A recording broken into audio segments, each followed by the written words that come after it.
लंबोदरं परमसुन्दरमेकदन्तं रक्ताम्बरं त्रिनयनां परमां पवित्राम् उद्यद्दिवाकरनिभोज्ज्वलकान्तिकान्ताम् विघ्नेश्वरं सकलविघ्नहरं नमामि। विघ्नेश्वरं सकलविघ्नहरं नमामि। जय जय माँ पीताम्बरा, जय जय माँ कामाख्या। मित्रों, कैसे हैं आप लोग सभी? आप सभी लोग स्वस्थ होंगे, मस्त होंगे। भगवान विघ्न विनायक और माँ पीताम्बरा की असीम कृपा आप सभी मेरे प्रिय दर्शकों के ऊपर बनी रहे। मेरे प्रिय दर्शकों, 31 अगस्त को गणेश चतुर्थी भगवान गणपति जी के पारकट्य दिवस के साथ चलने वाले 10 दिन तक महोत्सव की शुरुआत संपूर्ण भारतवर्ष में बड़े हर्ष और उल्लास के साथ भगवान विघ्न विनायक श्री गणपति भगवान का पारकट्य दिवस मनाया जाता है और मनाया जाएगा। प्रिय दर्शकों, सिद्ध विनायक व्रत के साथ 10 दिन पर्यंत तक भगवान विघ्न विनायक श्री गणपति भगवान का विशेष रूप से पारकट्य दिवस बड़े हर्ष और उल्लास के साथ महाराष्ट्र आदि प्रांत में बड़े उत्सुकता पूर्वक मनाया जाता है। मेरे प्रिय दर्शकों, सिद्ध विनायक व्रत के साथ ऋषि पंचमी व्रत, सूर्या षष्ठी व्रत, संतान सप्तमी का व्रत, दधीची जयंती, पद्मा एकादशी और वामन जयंती और श्रवण द्वादशी प्रदोष व्रत के साथ अनंत चतुर्दशी तक पूरे भारतवर्ष में बड़े हर्ष और उल्लास के साथ जो विघ्न हरता है, जो सभी प्रकार के सुख, समृद्धि, आयु और आरोग्यता की प्राप्ति देते हैं, ऐसे विघ्न विनायक भगवान गणपति का पारकट्य दिवस विशेष रूप से अब की बार यहां संस्थान में नित्य पर्यंत 10 दिवस तक बड़े हर्ष और उल्लास के साथ मनाया जाएगा। परंतु हां प्रिय दर्शकों, एक बात ध्यान पूर्वक सुन लें कि गणेश चतुर्थी की रात्रि को नहीं करनी चाहिए चंद्रमा के दर्शन। ऐसे पुराणों में वर्णित है।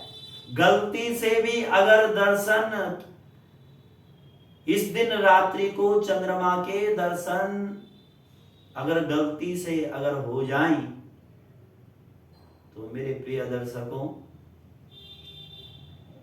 इस चंद्रमा के दर्शन का प्रायश्चित संकल्प आप जरूर करें। नहीं तो मेरे प्रिय दर्शकों, चंद्रमा के इस दिन के रात्रि के चंद्रमा के दर्शन करने से कुछ भी झूठा कलंक आक्षेप की संभावना होती है। भगवान गणेश जी ने चंद्रमा को क्यों दिया था श्राप, इस बात को भी आप ध्यान पूर्वक से सुन लें। पौराणिक कथाओं के अनुसार एक बार गणेश जी अपनी जन्म तिथि पर भोजन करने के बाद घर लौट रहे थे और उसी समय गणेश जी का मोटा पेट देख करके चंद्रमा देव हंस पड़े। जब चंद्रमा देव हंस पड़े तो गणेश जी ने चंद्रमा को श्राप दिया था कि तुम दिन प्रतिदिन दुबले पतले होते जाओगे, तुम्हारा शरीर दिन पर प्रतिदिन पतला होता जाएगा और अंत में तुम मृत्यु को प्राप्त हो जाओगे।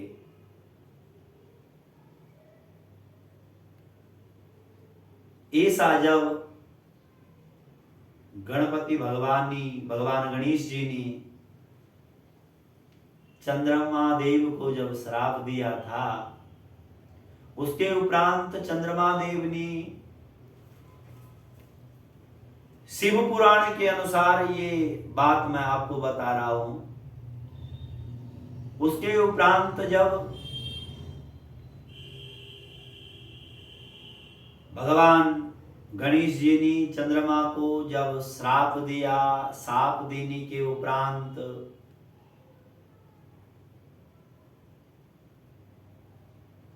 चंद्रमा ने बड़े विधि विधान के साथ कई वर्ष तक भगवान शंकर की उपासना की। उपासना करने के उपरांत भगवान के जो जिसे तीसरा नेत्र कहा जाता है, चंद्रमा भगवान के मस्तक पर विराजमान हुई और उसी दिन पौराणिक कथाओं के अनुसार जो इस दिन की रात्रि के चंद्रमा को देखता है उसके ऊपर जरूर झूठा कलंक आक्षेप हो जाता है। इसलिए मेरे प्रिय दर्शकों, इस दिन आपको अपने घर में भगवान गणपति भगवान की स्थापना करनी है। जैसा एक परिचलन चल पड़ा है कि पहले गणपति जी की 10 दिन पर्यंत तक पूजा करो और उसके उपरांत गणपति जी को कहीं इधर उधर पेड़ों के नीचे रख देते हैं, इधर उधर उन्हें फेंक देते हैं, नली नालाओं में फेंक देते हैं, नदी आदियों में फेंक देते हैं, जबकि ऐसी कोई ये परंपरा कहीं शास्त्र उक्त नहीं है। इसलिए मेरे प्रिय दर्शकों, विद्या बुद्धि के मालिक, सुख समृद्धि के मालिक, आयु आरोग्यता के मालिक भगवान गणपति महाराज जी हैं। उनके जन्म दिवस से लेकर और अनंत चतुर्दशी तक अपनी सुख समृद्धि आयु आरोग्यता की प्राप्ति के लिए आप अपने घर पर गणपति भगवान की अगर पूरी मूर्ति अगर स्थापित नहीं कर सकते हैं तो आप गणपति महाराज जी का यथावत जो भी आपको भगवान गणपति चालीसा, अथर्व स्तोत्र का पाठ, गणपति अथर्व स्तोत्र का आप पाठ कर सकते हैं। अपनी सुख समृद्धि के लिए गणपति जी का जप कर सकते हैं। षोडशोपचार के साथ अपने घर में वैदिक विद्वान आचार्यों के द्वारा पूजा पाठ करवा सकते हैं। परंतु ये जो एक प्रथा चल पड़ी आदि और अनादि काल के समय, ये हुआ करता था कि ठीक है, मूर्ति विसर्जन का भी एक शास्त्र प्रमाण है, परंतु हर घर की हर मूर्ति आप विसर्जन कहीं गंदे नालों में, कहीं नदियों में, कहीं पेड़ों के नीचे अगर आप करोगे तो वो पूजा हमारी व्यर्थ चली जाती है। आज से 40 साल या 30 साल पहले लगभग, जैसे कि एक नगर में एक ही जगह विशेष रूप से गणपति महोत्सव बड़ी विधि भांति से मनाया जाता था, और फिर उस मूर्ति का बिल्कुल विधि विधान के साथ, शास्त्रोक्त मत के साथ उस मूर्ति का विसर्जन किया जाता था। आज तो घर घर में लोग बाग गणपति जी की स्थापना करवाते हैं, और अनंत चतुर्दशी के दिन गंदे नालों में, कहीं नदियों में, कहीं पेड़ों के नीचे उन गणपति जी को विसर्जन करते हैं। इसलिए मेरे प्रिय दर्शकों, इससे पूजा नहीं, इससे पाप उत्पन्न होता है। विद्या बुद्धि के मालिक हैं भगवान गणपति। गणपति सभी रिद्धि सिद्धि के मालिक हैं। गण जमापति बराबर गणपति। संस्कृतोक्तानुसार गण अर्थात पवित्रक, पति, पति अर्थात स्वामी, गणपति अर्थात पवित्रों के स्वामी। गणेश का अर्थ होता है गणों का ईश, और आदि का अर्थ होता है सबसे पुराना यानी सनातनी। और इसमें चंद्र दर्शन दोष से बचने के लिए आपको विशेष सावधानी रखनी होगी, और आप जितने भी संस्थान से जुड़े हुए, जितने भी श्रद्धालु भक्तजन, शिष्यजन, वैदिक विद्वान, आचार्यजन, श्रेष्ठ, कनिष्ठ, ज्येष्ठ वैदिक विद्वान, जितने भी सनातनी धर्मवल्लभी भाई बहन, जितने भी हमारे संस्थान के इस पेज से और हमारे इस YouTube चैनल से जुड़े हुए हैं, पुनः आपको एक बार फिर याद करवा दूं कि 31 अगस्त को भगवान गणपति महाराज जी का पारकट्य दिवस 10 दिवस पर्यंत तक बड़े हर्ष और उल्लास के साथ संपूर्ण भारतवर्ष में मनाया जाता है, और विशेष रूप से हमारे यहाँ संस्थान में भी विगत कई वर्षों से ये महोत्सव मनाया जाता है। आप सबको इस महोत्सव की हार्दिक मंगलमय शुभकामनाओं के साथ मैं आचार्य लोकेश, जय जय मां पीताम्बरा, जय जय मां।